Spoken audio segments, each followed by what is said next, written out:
The grand hall of the Galactic Council buzzed with whispers and quiet laughter. Hundreds of alien representatives sat in the curved rows that rose like stairs toward the ceiling. Light from 3 suns streamed through the crystal dome above, casting rainbow patterns across the polished floor. In the middle row, James Miller shifted uncomfortably in his seat. As Earth's ambassador, he was used to being the odd one out, the only human among the varied alien species. Today, though, something felt different.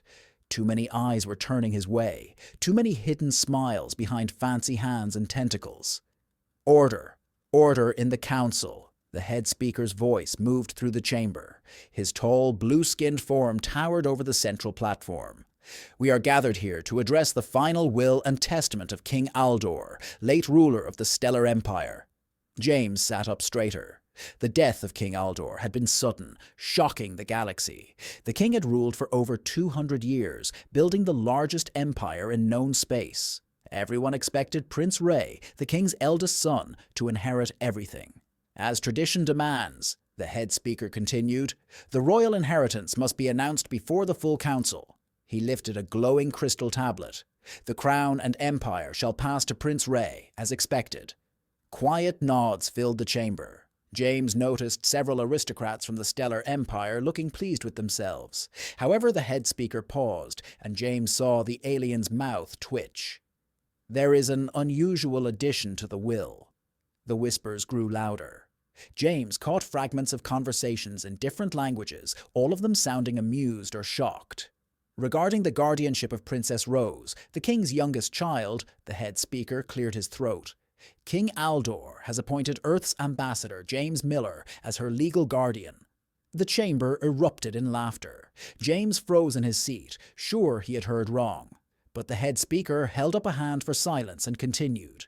The human ambassador shall take full responsibility for the princess's care, education, and well-being until she reaches the age of maturity in 50 standard years. More laughter echoed through the chamber. A tall aristocrat from the Stellar Empire stood up, his silver robes glittering. Surely this is a joke. Giving the defective princess to a human? This must be a mistake. The will is properly sealed and verified, the head speaker replied. It is legally binding. James finally found his voice. I don't understand. What do you mean by defective? A female aristocrat turned to him, her expression a mix of pity and amusement. Oh, you don't know.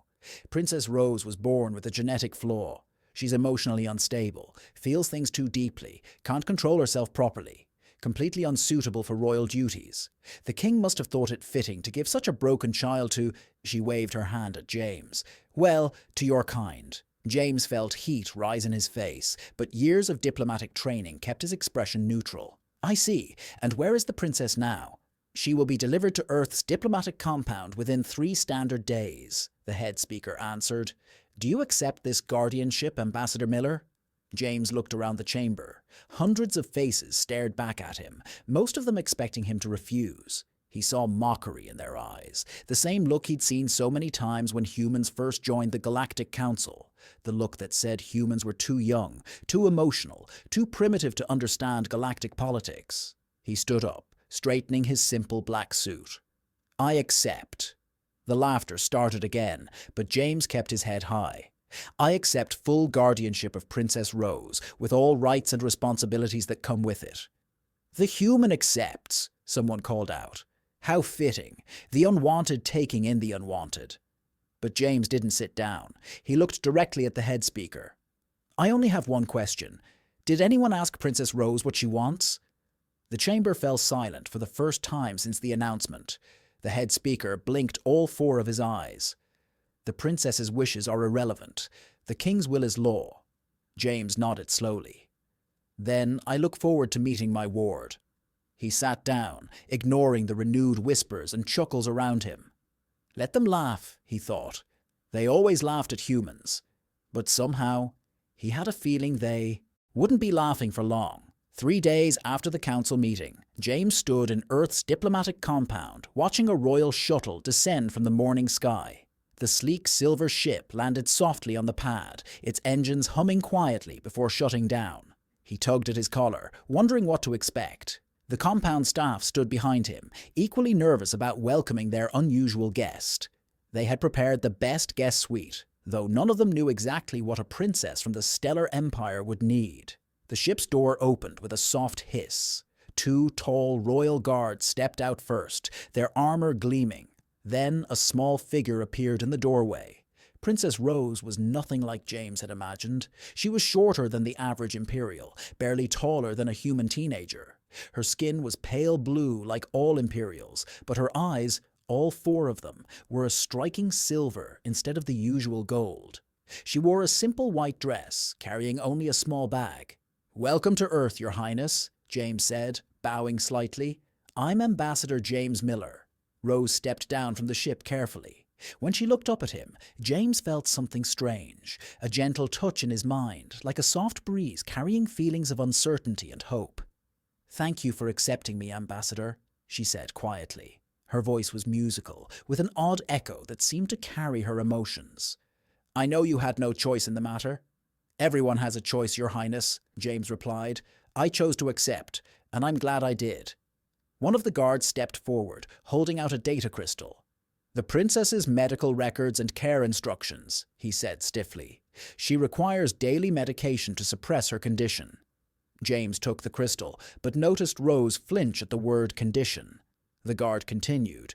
"She must not be allowed to—" "Thank you," James cut him off firmly. "I can handle things from here." The guards looked relieved to leave. Within minutes, the shuttle took off, leaving Rose standing alone with her small bag, looking lost on the massive landing pad. "Would you like to see your rooms?" James asked gently. As they walked through the compound, James noticed how Rose's presence affected others. The staff members they passed suddenly touched their heads, looking confused. Some smiled without reason, others looked sad.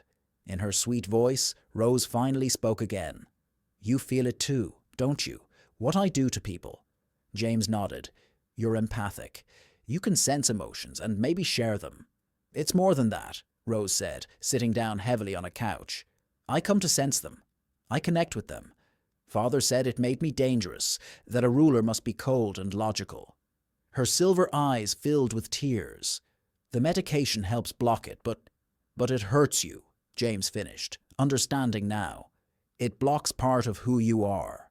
Rose looked up in surprise. "You're not afraid. Everyone else is always afraid." James sat down across from her. "On Earth we have a saying, different isn't defective. Your ability isn't a flaw, Princess. It's part of you." "Just Rose, please," she said quickly. "I'm not really a princess anymore." "Okay, Rose," James smiled. "And I'm just James. Would you like to try something?" She nodded cautiously. "Don't take your medication today. Let's see what happens when you're just yourself." Rose's eyes widened. "But the guards said—" "The guards aren't here," James said gently. "This is your home now, and you get to make choices about your own body." For the first time, Rose smiled. The feeling that brushed James's mind was like sunshine breaking through clouds, pure joy and relief touching everyone in the compound. In the hallway, he heard someone start laughing for no reason. "I've never—" Rose wiped her eyes. "No one has ever let me choose before." James stood up. "Well, that's going to change. Are you hungry? The staff made about 5 different breakfasts because we weren't sure what you'd like." Rose stood too, still smiling. "I'd like to try them all if that's okay." "Of course it is," James said. "After all, this is your home now. Your choices, your rules." As they walked to the dining room, James felt another brush of emotion, gratitude mixed with something like hope. Maybe the council thought giving him Rose was a joke or a burden, but watching the young princess walk with her head held high for the first time, James knew they had given him something much more important, a chance to show the galaxy what humanity did best, accepting people exactly as they were. 2 weeks had passed since Rose's arrival, and the Earth compound had changed. Staff members smiled more often. Arguments resolved themselves before they could start. Even the usually grumpy security chief was caught humming in the hallways. James watched Rose grow stronger each day. Without her medication, her silver eyes became brighter, and she walked with more confidence. But today would be her first real test, a minor diplomatic meeting with 3 alien species arguing over trading rights. "Are you sure about this?" Rose asked, adjusting her Earth-style suit. She had refused to wear her royal clothes, preferring the simpler human fashion. "I trust you," James replied. "Just observe from the side room. If it gets too overwhelming, you can leave any time." The meeting started badly. The tree-like arbour representatives' branches were shaking with anger, while the crystal-bodied luminant diplomat glowed in angry red. The slug-like MK ambassador had turned an unpleasant shade of green. "Your ships damaged our sacred forests," the arbour shouted. "Your trees grew into our flight paths," the luminant shot back. "Both of you are blocking our trade routes," the MK gurgled. James noticed Rose watching through the one-way window. Her eyes were closed, but he could feel waves of something washing through the room. Understanding, calm, and clarity. Suddenly, the arbour representative paused mid-shout. "Oh, I hadn't considered how your ship's light helps our seedlings grow." The luminance glow softened to pink. "And we never realised those branches make perfect natural docking stations.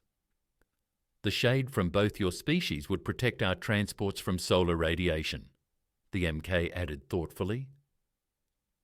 James hid his smile as the three representatives began drawing up plans for a joint space station, one that would benefit all their species. In 30 minutes, they had solved a dispute that had lasted 3 years. After they left, Rose stumbled out of the side room looking tired but happy. "That was amazing," James said. "How did you do it?" "I just helped them feel what the others were feeling," Rose explained, sitting down. "When you understand someone's emotions, it's harder to stay angry at them. You know what this means, right?" James grinned. "You're not defective. You're probably the best diplomat in the galaxy." Rose blushed, her pale blue skin turning slightly purple. "The Council would never accept that. They think emotions make you weak." "Then they're missing out on something powerful," James replied. But before he could say more, his computer chimed with an urgent message. The screen showed a news report from the Stellar Empire. Prince Ray, Rosie's brother, was making an announcement. "We are concerned about our beloved sister," the prince said smoothly. "We have reports she is not taking her prescribed medication. For her own safety and the safety of others, we insist she return home immediately." Rose's hands trembled. "They're afraid. They can feel me getting stronger, even from here." James turned off the screen. "You don't have to go back. Earth has granted you diplomatic protection." "But why?" Rose's voice shook. "Why did Father give me to you? Why did he wait until after his death?" James thought carefully. "Maybe he knew something about your abilities that others didn't. Maybe he wanted you safe, away from the Empire's politics." A warning light flashed on James's desk. Someone was trying to scan their building from orbit. Rose's eyes widened. "They're watching us." "Let them watch," James said firmly. "You've done nothing wrong." He smiled as a new idea formed. "How would you like to help with more diplomatic meetings?" "But the Council will have to accept results," James finished. "If you can help solve problems that have stumped them for years, they'll have to recognize your talent." Rose stood straighter, a determined look in her silver eyes. "They always said I was too emotional, too connected to others. But maybe that's exactly what the galaxy needs." James nodded proudly. His ward wasn't just surviving, she was beginning to shine. Let the Empire watch. Let the Council laugh. Soon they would all see what he already knew. Rose wasn't broken. She was extraordinary. And maybe, just maybe, she would change the galaxy's view of both emotions and humans, one diplomatic meeting at a time. The attack came without warning. Rose was walking in the compound's garden when the security alarm screamed to life. A shadow dropped from above, an assassin in stealth armor, weapon raised. But Rose had felt the killer's presence before they moved. Waves of cold hatred and determination had given them away. She dove aside as the weapon fired, rolling behind a fountain. "Rose!" James's voice carried across the garden. He was running toward her, guards close behind him. The assassin turned to fire again but stumbled, clutching their head. Rose was projecting every feeling of pain and fear she'd ever experienced directly into their mind. The weapon clattered to the ground as security surrounded the fallen assassin, who turned out to be from a professional guild. But what worried James most was the royal seal they found among the assassin's belongings. Later that evening, in James's secure office, Rose paced while he examined documents recovered from the assassin's equipment.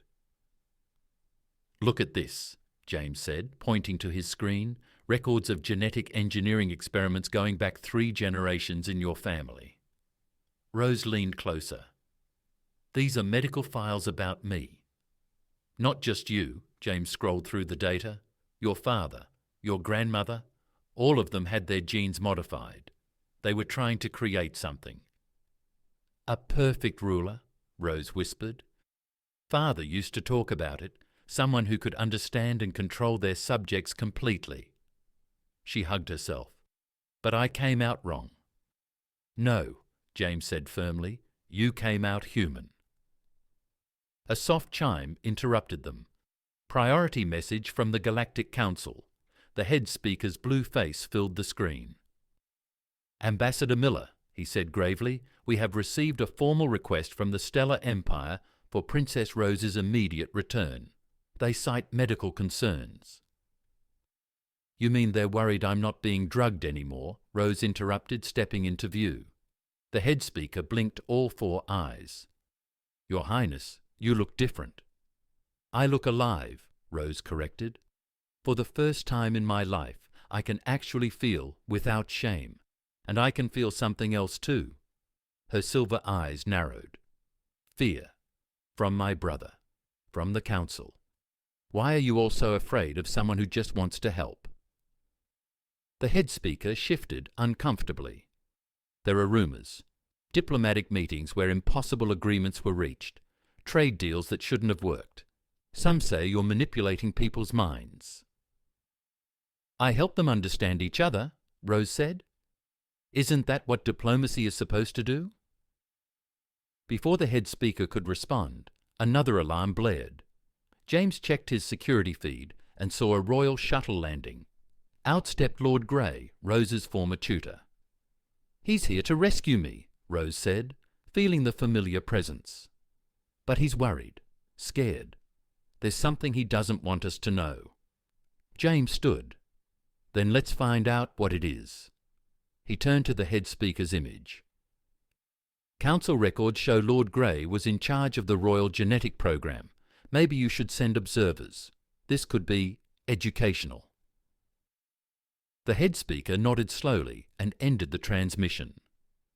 In the meeting room, Lord Grey stood stiffly, his grey robes perfect as always. But when he saw Rose, his composure cracked.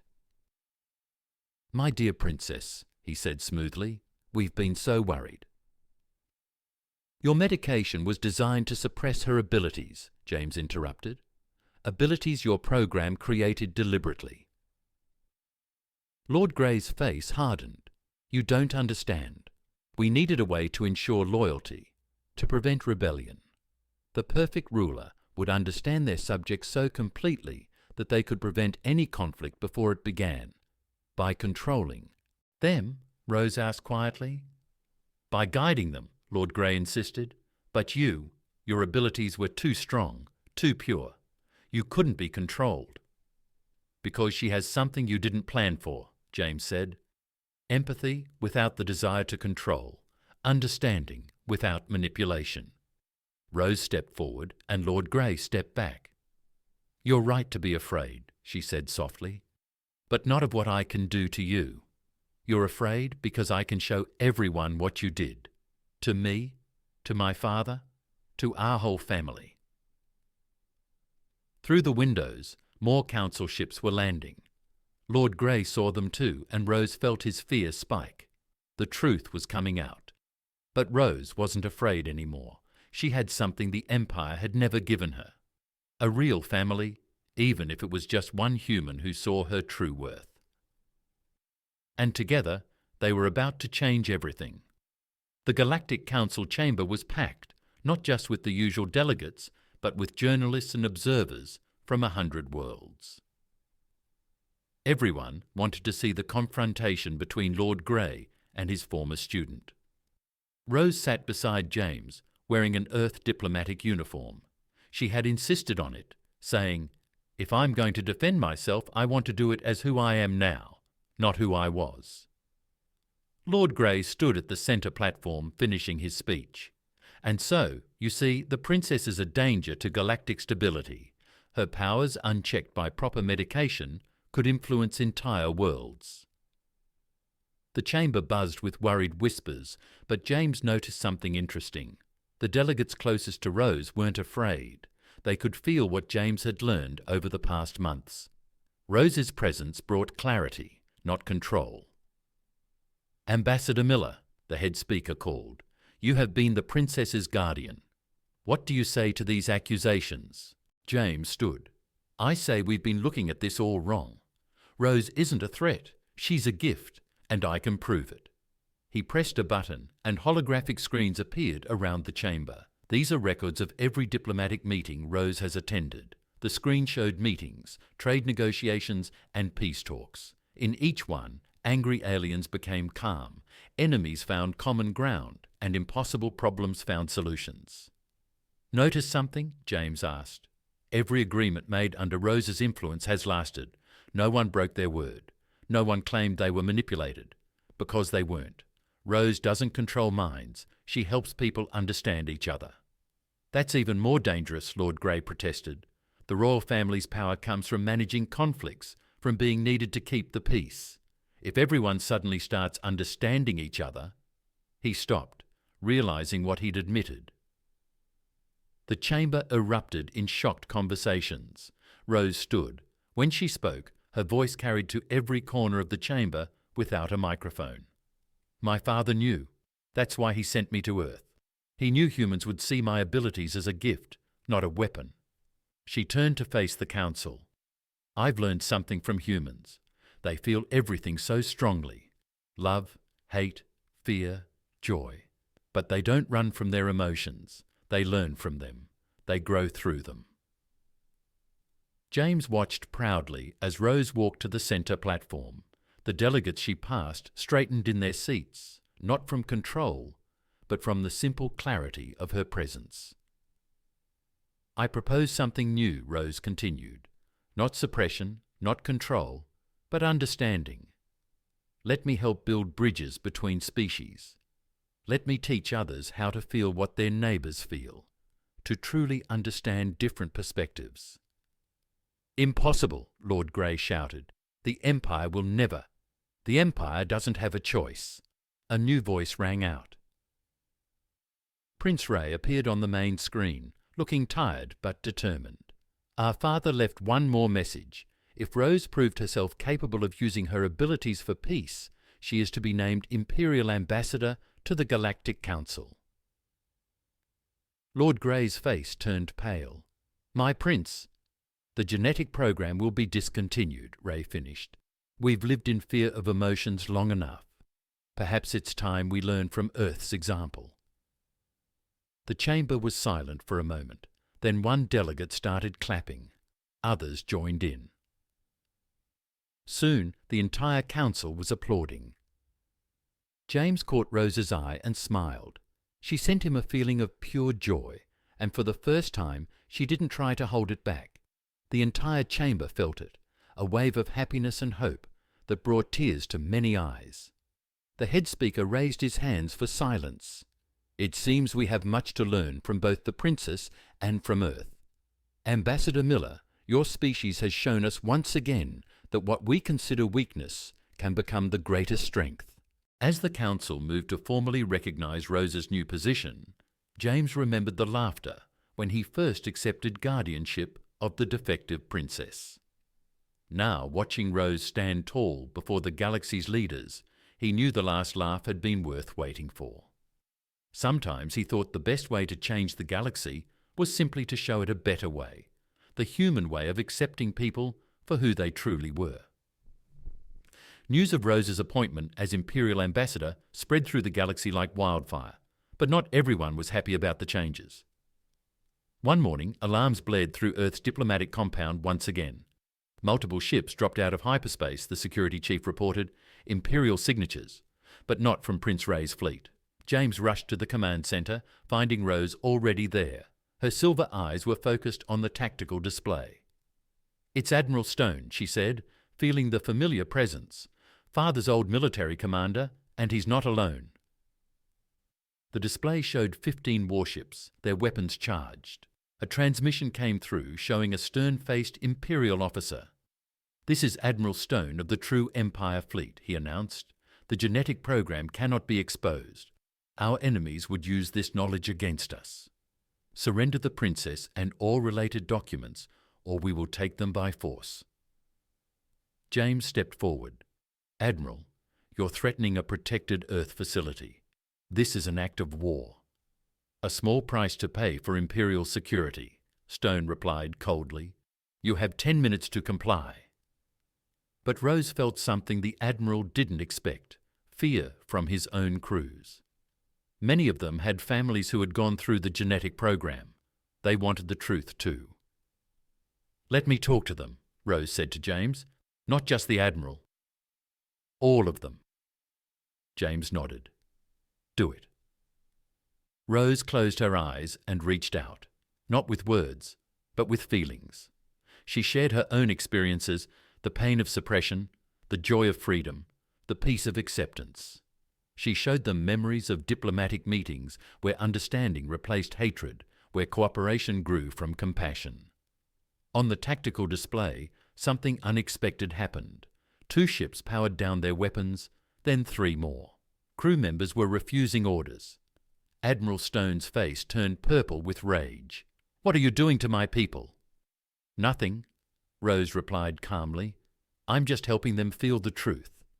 Every family affected by the program, every child given drugs to suppress their gifts, every potential lost because the Empire feared its own people's hearts." "This is why emotions must be controlled," Stone shouted. "Look at my fleet falling apart." "No," James stepped in. "Look at your people choosing a better way. This is why Earth welcomed Rose. We understand that feelings aren't weakness. They're what make us strong." More ships powered down. Stone's flagship stood nearly alone now. Suddenly, new ships appeared. Prince Ray's fleet, led by the Imperial flagship. "Admiral Stone," Ray's voice carried authority. "You are relieved of command. The age of suppression is over." Stone reached for controls, possibly to fire weapons, but his own bridge crew stopped him.